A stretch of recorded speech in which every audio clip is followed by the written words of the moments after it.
Hello, and welcome to another GIS report with Health in Perspective.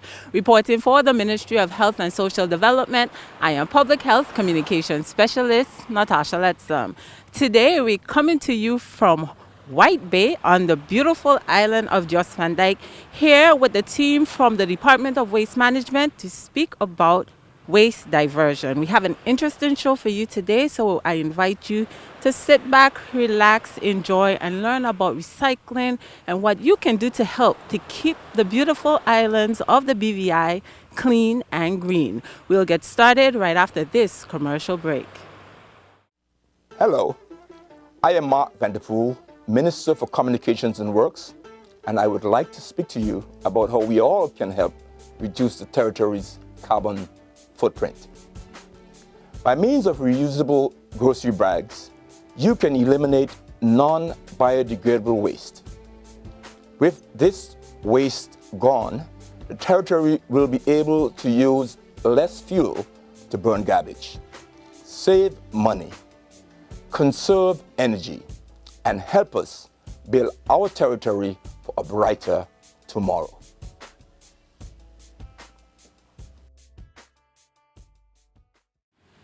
We're here with Waste Management Officer Adan Doward. Mr. Doward, you know we're here today on this beautiful island talking about waste diversion and recycling. Talk to us about what is waste diversion and what it means for the Department of Waste Management. Basically, waste diversion is removing items from traditional methods of disposal. This means to take the items out of the waste stream and have them delivered to recyclers around the territory.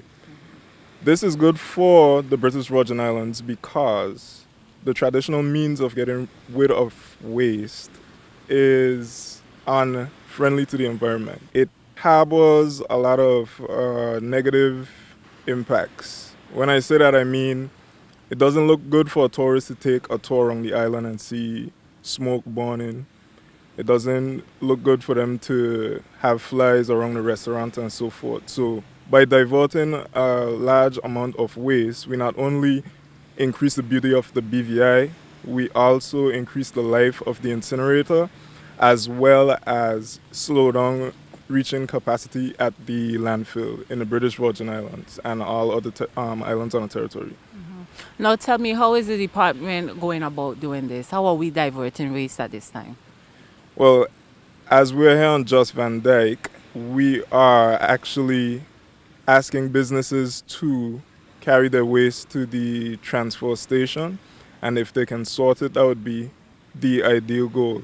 Because once it's sorted and it's carried to Tortola, it's then, like I said, carried to the recyclers around the territory who repurpose those items that were removed from the waste stream. Items such as bottles and cans, plastics, and so forth. So, the waste diversion and recycling, let us know about those dynamics.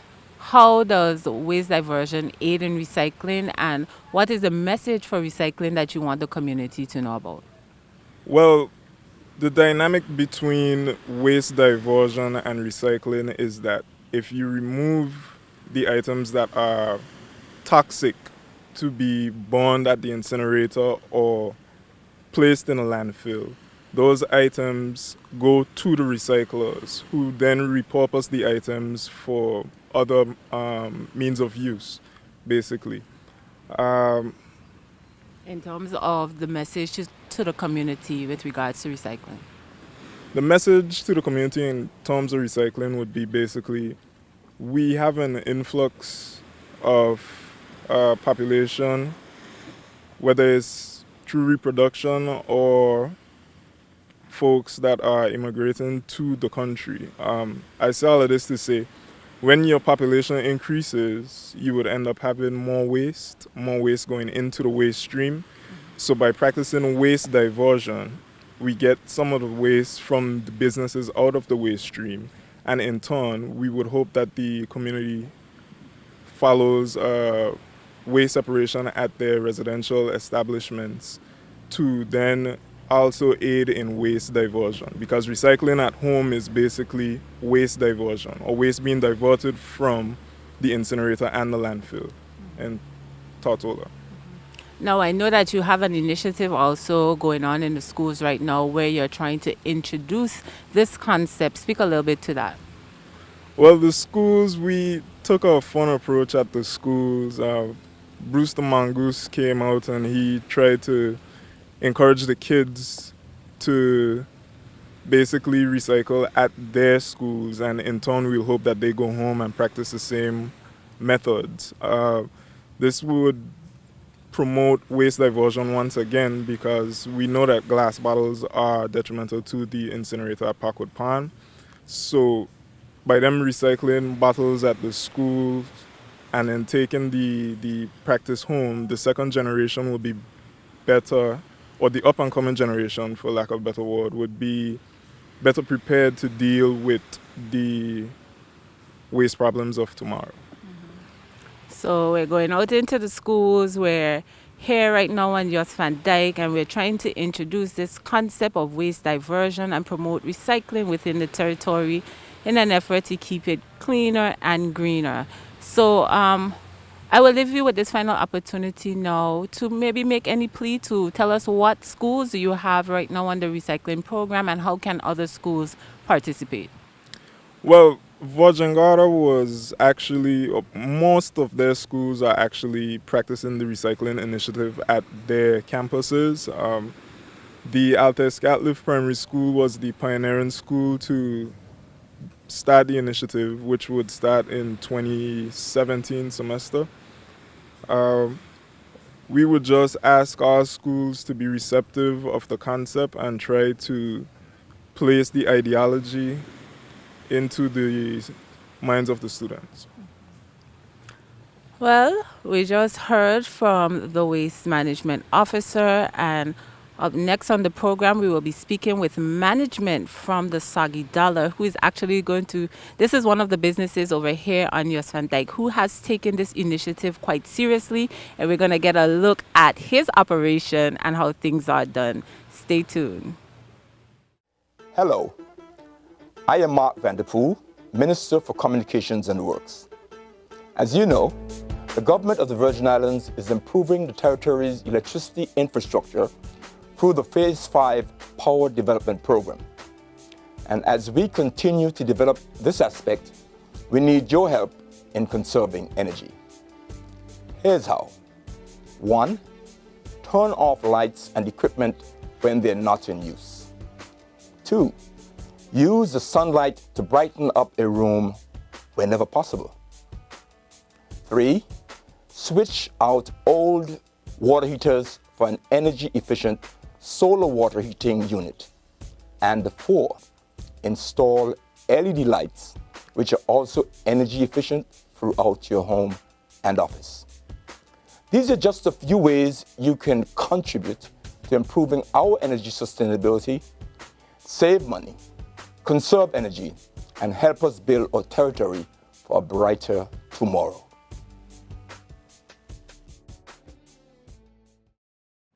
We're here with Mr. Jamie Gladman, and he is the general manager of Soggy Dollar. Mr. Gladman, thank you for coming on the program. We know you have a really great recycling initiative going on right now here at the Soggy Dollar. Tell us a bit about your involvement in that and how you came involved in recycling. Sure.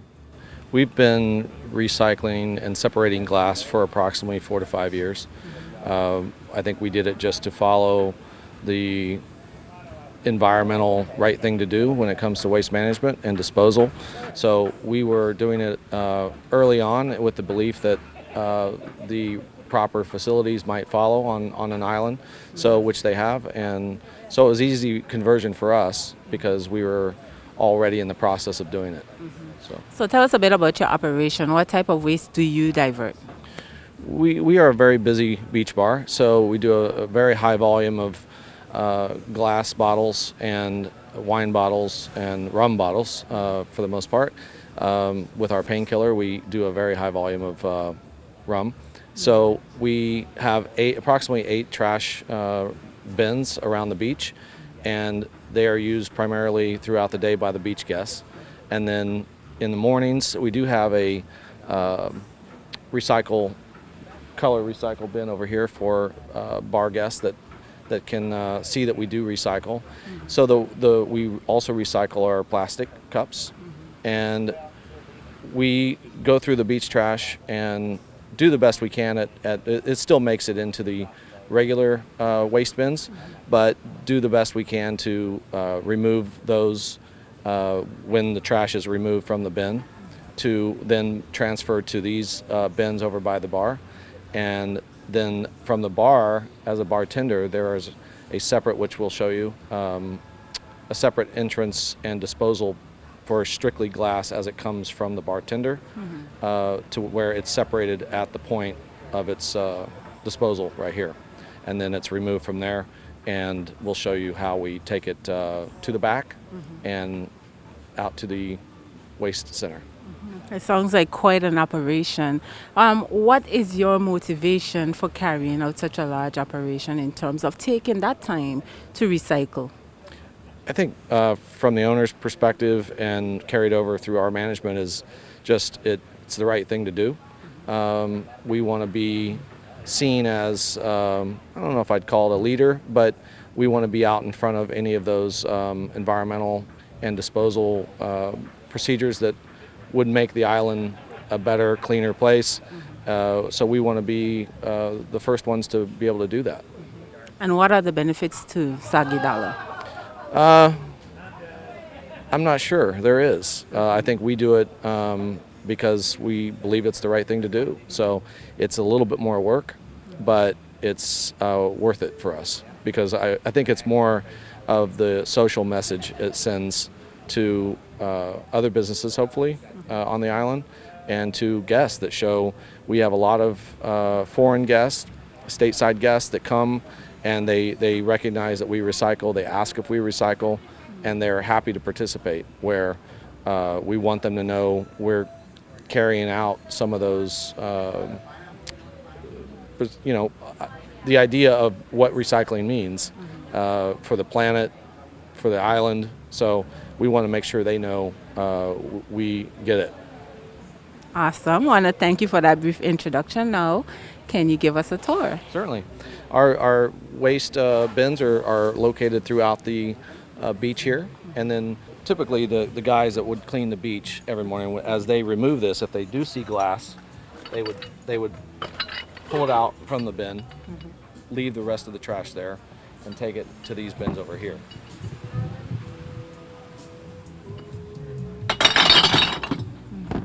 So then, once these are full, these are people will also come over and dispose of their own. But as we collect bottles throughout the day, we clear tables. They all come back over here and located in these blue bins to try and highlight that we do recycle. Posted signs. Sometimes it's seen, sometimes it's not. It's not perfect, of course, not 100%. But I think we do a pretty high percentage of the glass that comes through and out of the bar makes it back to this process. As the bartender disposes, or we collect any bottles here or throughout the bar, there's two separate windows in the back of the bar, and one is trash and one is purely glass. So they just push the bottles and drop them through the window, and that way when that bin is full, it's all glass and it's automatically removed. And it's very convenient for the bartender to just throw it right there. Very quick to dispose, and it works extremely well. So as the bottles come out of the bar, they come through this plastic window into this bin, and over the course of a day, it may be emptied once or twice throughout the day. From there, that gets removed. These get removed straight to the back truck. We have the other standing by over here that are empty to replace the full ones. So you pull out the full one, replace it with an empty, and they just keep going. And then from there, our maintenance guys will take the full bins and take them to the back trash truck. You'll see how they put them on the back, and they'll load those glass recycle bins onto the trash truck along with all the other daily trash, and they'll drive it out to the east end to the waste center. I want to thank you so much, Mr. Gladman, for giving us a tour of your operation, such detail. I just love it, how you pulled it all together, and that you actually care about recycling, about the impact on the environment. I want to leave you now with this final opportunity to perhaps make a plea to other businesses of the importance of doing something similar like this. Sure, and we're not only happy to be participating, but we would like to see as we move across the island every day and see that other people could be doing this. We are a very high volume, very fast paced bar, and we do a lot of glass, a lot of trash, and if we can do it, anyone should be able to do it. So if you have it's a very easy setup, the way we separate our product, and it just makes it very efficient. There's some cost savings in there somewhere, I think, down the road. So I think the big picture is that it's the right thing to do, and we'd love to see everyone else participate as well. Thank you again, Mr. Gladman. You're very welcome. Thanks for coming. Now, we've just given you a tour of the Soggy Dollar. Now, we're going to take you to Waste Management's transfer station to see how the operation works from there. Stay tuned. We're here with another member of the team from the Department of Waste Management, the Acting Senior Executive Officer, Ms. Karina Karev. Ms. Karev, we're here at the transfer station. Quite operation you have going on here. This is my first time out here, and I can say I'm impressed. Talk a bit about the transfer station and what goes on out here. So the transfer station is basically the place where all the waste comes.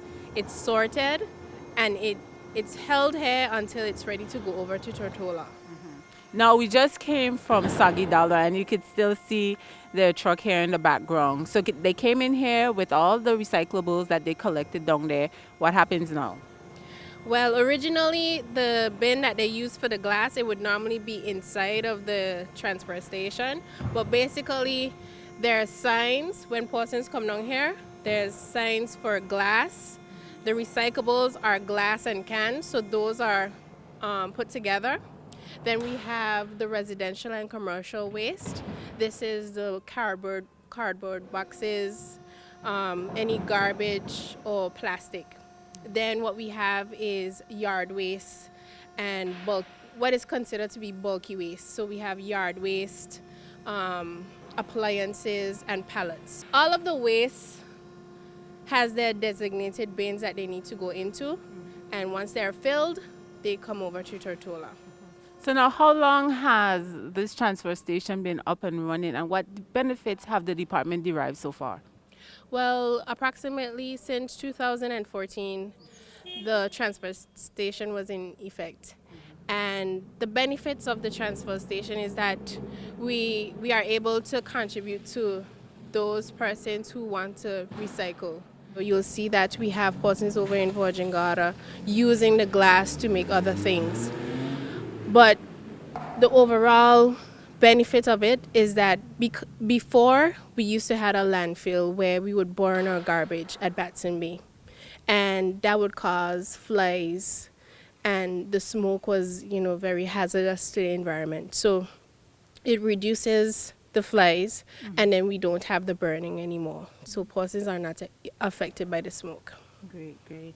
Now, what is your message behind? We're here on Jost van Dyke. We've seen a number of different things. We spoke with one of your waste management officers talking about waste diversion and recycling.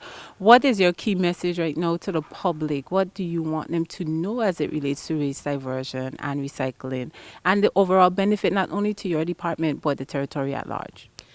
Well, we want persons to start from their homes, schools. Do what you can. So if you could start sorting from home, then it will be much easier coming to the transfer station. And then we will all work together to make the environment more clean and green. Now, you mentioned Virgin Gorda as an outlet in terms of where the actual recycling goes on after the bottles and the glass leave here. But in terms of the operation here, you say once they're filled, where do they go? They go over to Tortola at the incinerator in Parkwood Pond, where the glass is stored there until we're able to get a barge to take them over to Virgin Gorda. And then the other waste will be diverted whether through the incinerator or buried at the dump, the landfill. And what are the department's plans to have a program like this expanded? I know you have this here on Jost van Dyke, but what about Tortola? What about your other plans for other sister islands? Well, for right now, we're going to start with Jost van Dyke, see how it runs. And I'm not sure as to where we're going to go in the future as yet, but there are some sort of plans in the making. And how receptive have the businesses and the people over here been as it pertains to the use of this site? Majority of the persons have been contributing and working with us, but then there are some persons who may not take the extra effort to come here. And what we're seeing is a lot of people are digging holes and putting their boxes in and burning them. And we want persons to stop doing this because it's very hazardous to the health of the persons living in the area, and it's also not good for the environment. So let's try to work together. Just take the extra mile and come here so that if Soggy Dollar can do it, that's a business that's very busy at all times. If they can do it, you can do it. Thank you very much, Ms. Karev. Thank you too. Thank you for tuning in to this GIS report, where today we feature the Department of Waste Management and we learned a lot about waste diversion and recycling. We hope that this information will inspire you to help us to keep the BVI beautiful, clean, and green. Reporting for the Ministry of Health and Social Development, I am Public Health Communications Specialist Natasha Letzum. Thank you for tuning in.